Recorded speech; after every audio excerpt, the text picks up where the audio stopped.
Captain Forrest here. In today's video, I'm going to be going over both these combatants to see who would win, more often not, in an inverse situation, Spider-Man versus Colossus. If you guys are new to my channel, please leave a like, comment down below, and of course subscribe for further content. But anyway, I'm going to go ahead and dive right in. I'm going to talk a little bit about Spider-Man. I actually did a power scaling video on Spider-Man already, so if you want a thorough in-depth video on Spider-Man, please check that video out. I will leave a link in the description, but I will summarize some bits and pieces in this video and talk about some other feats that he's shown throughout Marvel, and then afterwards I'm going to talk about Colossus, and then I'm going to give my thoughts near the end of the video. So starting off with a statement from Mephisto himself directly explains the context behind Spider-Man and his willpower, as he states that Spider-Man will tap into hidden reserves of power to fight on when placed in situations when despair and desperation sets in, and by mustering the courage and hope within himself in order to defeat the opponent, or of course get out of the bad situation. I've mentioned this before in my Spider-Man video, that there is a lot of context behind Peter Parker, and when his fights with his enemies, his rogue gallery, he will hold back purposefully because of course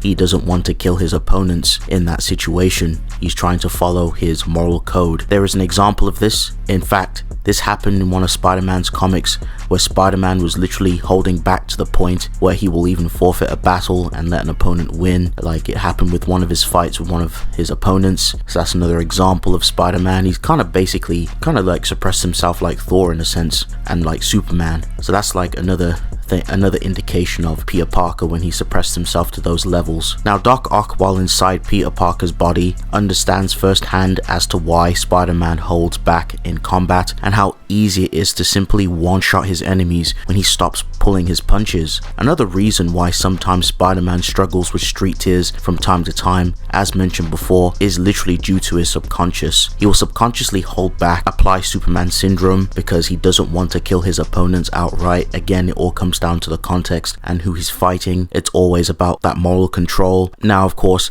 this goes back to Uncle Ben's statement with the whole aspect of great power comes great responsibility, and Spider-Man applies this principle in his fights, and when it's necessary he will one-shot his opponents and he will not hold back. Now Superior Spider-Man has shown, while inside Peter Parker's body, to easily react to a suppressed Thor and Hulk attacks. Even Thor himself is taken back by Peter Parker's strength, stating his strength is impressive for a mortal. Now this all makes sense, as Superior Spider-Man literally rocks Namor, and this is still impressive despite being a dry Namor, because when Namor is on land, his attack power wanes. We weren't sure how much by, as we were unable to fully quantify his feats while dry. However, thanks to an in-depth Marvel guidebook, they go into incredible detail on Namor's strength level out of water. While outside the water, his attack potency and efficiency is reduced down to 85%. When he is submerged underwater, Namor is at full power, aka operating at 100%. So even when Namor is out of water, his attack potency does not drop significantly as most people would think. So Spider-Man would still scale to the likes of Namor and other characters who can even damage a Namor on land. It is still impressive. It's not really a neuter in a sense,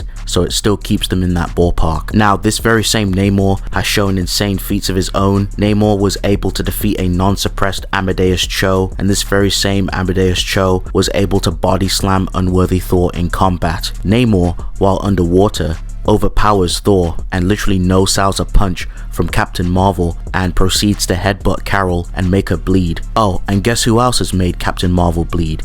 You guessed it folks, Spider-Man himself. Captain Marvel has shown to physically hurt Wonder Man, who is stated to be a Sentry-level threat, and has a statement from Hercules stating that Wonder Man's strength rivals that of Thor. So this is very impressive for Spider-Man when he's not holding back. This all backscales to him. Spider-Man himself literally bounces around Eric Masterson Thor and boxes him up. Eric even states that he can't tag Spider-Man and he's being out-predicted. So right there and there, this also is a good speed feat for Spider-Man. Even if you make the argument for Eric Masterson Thor holding back, he's literally able to still blitz, and his precognition is able to help him stay steps ahead even against fast opponents. Even back in the classic days, Spider-Man even has statements of him being able to give Thor, Hulk, and the Thing a run for their money, and Spider-Man essentially downscales from certain versions of Hulk and Thor, and he can even lift them up. Spider-Man with his sheer strength alone was able to hold back a Juggernaut-absorbed Sin Eater with willpower, which is very impressive. Spider-Man has straight up beat the rocks out of Angrier Thing. This very same Thing is able to hurt Gladiator and send him flying. He's also been able to one-shot Immortal Hulk and damage Phoenix Force Namor, who broke Red Hulk's arm, and Spider-Man is able to harm these characters and stagger them. Again, this all aligns. It is very consistent. To claim outliers is to simply appeal to incredulity. The whole concept of things being outliers, it has to be like a one-off, like it literally specifically states in a definition that it has to be a event that just doesn't co-align with the consistency of a character. When I've shown multiple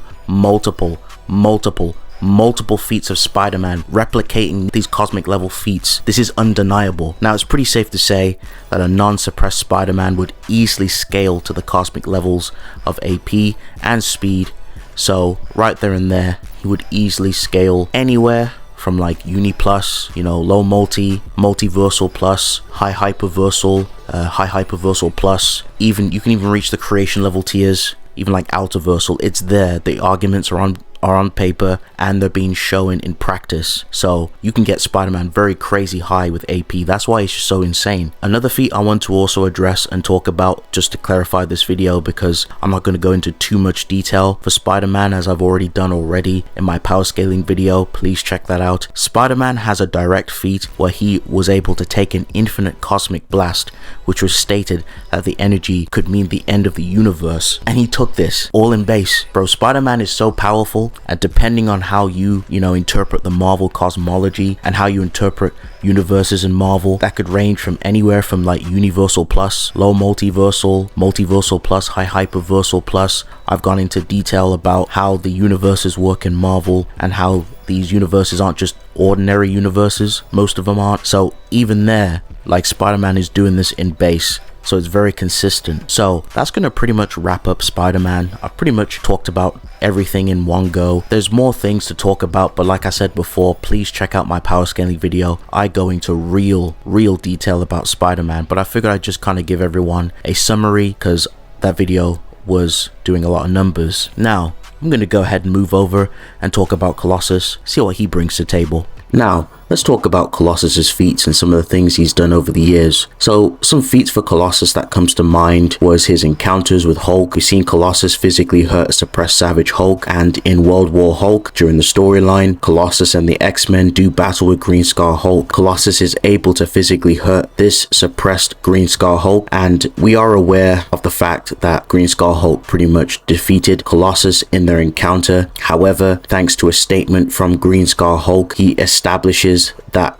in the past, Colossus would have been a decent opponent for him. Now, this gives us an idea of where we can kind of downscale Colossus to, and gives us a decent quantification for him. There's some more impressive feats for Colossus, where it comes from the time where he punched Archon and sent him flying. This very same Archon is able to harm and go to blows with Hercules, which is pretty impressive. Another feat comes from the time where Colossus was able to take out Wendigo, who is shown and stated to be as strong as the Hulk. Colossus is also shown to destroy a robot that was literally beating the absolute brakes out of Namor, and Colossus has taken and endured attacks from War Machine with no difficulty, and he's able to defeat War Machine. Colossus is able to also send the Guardian flying and also tank a blast from him. Guardian notes that the power from his suit and his training together makes him equal to any Avenger. Now, you can take that as how you will, take it with a pinch of salt or take it at face value, but that's a pretty decent statement. So Colossus also has another feat where he was able to easily tank a cosmic ray blast from Havoc, and this is actually impressive, as it's stated that Havoc draws on an infinite power of cosmic rays when using his mutant powers. And there's another showing for Colossus when he was able to easily overpower and neutralize Helion's telekinetic assaults. Okay, that's going to wrap up both of these combatants. I'm going to go ahead and give my thoughts on who I think wins more often than not in an inverse setting. Now, I'm going to give my verdict. I'm going to talk about some things, go over some context and all that good jazz. So in current times, I personally have to lean more so with Spider-Man. I think Spider-Man would beat Colossus pretty easily based off all his willpower feats. Like Spider-Man, who who's not suppressed, is literally showing cosmic level feats. He's able to hurt characters like Captain Marvel. He's hurt characters like the Thing. He's literally beaten up the Thing, Angry Thing, when he was amped, you know, during the Fear Itself arc. And Thing literally was able to one-shot Immortal Hulk when he stopped holding back, basically when he applied willpower to his fists. So literally, like, the Thing kind of works similar to Spider-Man. Like, the Thing has willpower, like, it's called like a resolve amps, but it's the same thing. But Spider-Man has shown resolve amps on a greater level, on a grander level. Like, as shown throughout the video, I've shown you scans, I've shown you feats of Spider-Man literally hurting these characters, and the statements also solidify the backscaling to Spider-Man. Colossus, unfortunately, yes, he's had some impressive moments, but they just don't compare to Spider-Man. And you have statements that pretty much discredit and make Colossus look embarrassing, especially with his fight with Thor. Thor literally calls Colossus slow and compares him to like a old Asgardian goat, while he proceeds to blitz and beat up Colossus no problem. And you have people like Thor himself and Mephisto giving their flowers to Spider-Man, going over context, you know, giving him compliments, giving him good statements, and explaining the ins and outs of how Spider-Man works. And Thor is honestly impressed with his speed. Even if we look at things when it comes to like speed, I think Spider-Man just blitzes Colossus and makes him look silly. Spider-Man is literally able to dance around Eric Masterson Thor. And even if you make the argument that Eric Masterson was suppressed, he was getting blitzed regardless, even if he was suppressed or not. So right there and there, he's able to literally blitz a Thor who's also powerful. And then you have when you look at the comparison of when Colossus fights Thor, Colossus is looking like a slug in comparison. So when it comes to AP and speed, I've got to give that to Spider-Man, definitely. Now, even if we make the weird argument of like Spider-Man, let's say he wasn't strong enough to hurt Colossus, which I don't agree with. Spider-Man has many ways to dispatch of Colossus. He has his webs, his precognition, his spidey sense. Like, he would read Colossus like a book. He's already embarrassed Colossus in combat anyway, during the time, I think it was in Secret Wars, where all of the X-Men were literally trying to take down Spider-Man, and they were unable to. Rogue couldn't do it, Storm couldn't do it, Wolverine couldn't do it, Nightcrawler couldn't do it, Cyclops couldn't do it, nor could Colossus. He couldn't do it. So what makes you think that Colossus is going to be able to do that, especially on 1v1 with Spider-Man? Spider-Man is going to run rings around this dude and make him look like a tin can. So he'll just web him up in a way so that he can't escape. He's done it to other opponents. He's webbed up Hercules. Hercules even struggled to get out of it at one point. He eventually did, but Spider-Man will just simply web up Colossus in a way where Colossus literally cannot do anything. Now, if we go off standard battle assumptions and we go off the fact that they're going to fight in New York, now Spider-Man's going to literally use the whole environment to his advantage, and he's going to pretty much make Colossus unable to fight just due to him not being able to get out of those restraints. So there's also another win con for Spider-Man. Now, let's look at some other things.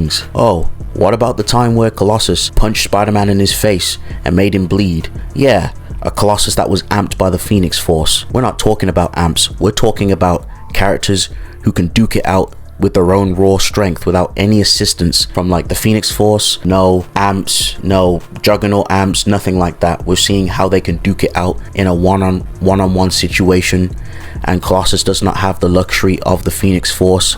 And if I really want to go there, during that explosion with the Phoenix Force, Spider-Man took that as well. So Spider-Man has really good endurance and really good durability in most cases. So more often than not, I have to give this to Spider-Man. I see him just one-shotting Colossus if like push came to shove. And even if we was to eliminate AP for Spider-Man, he had no way of dealing any damage. His spidey sense and precognition will be very helpful tools in order to dispatch of Colossus and make him unable to fight, because he'd be basically webbed up in a way where he cannot escape from the restraints. So more often than not, I gotta give this to Spider-Man. But thank you guys for watching. If you guys enjoyed this video, please leave a like, comment down below, and let me hear your thoughts down in the comment section. It's been real. I'll see you guys in the next one. Peace.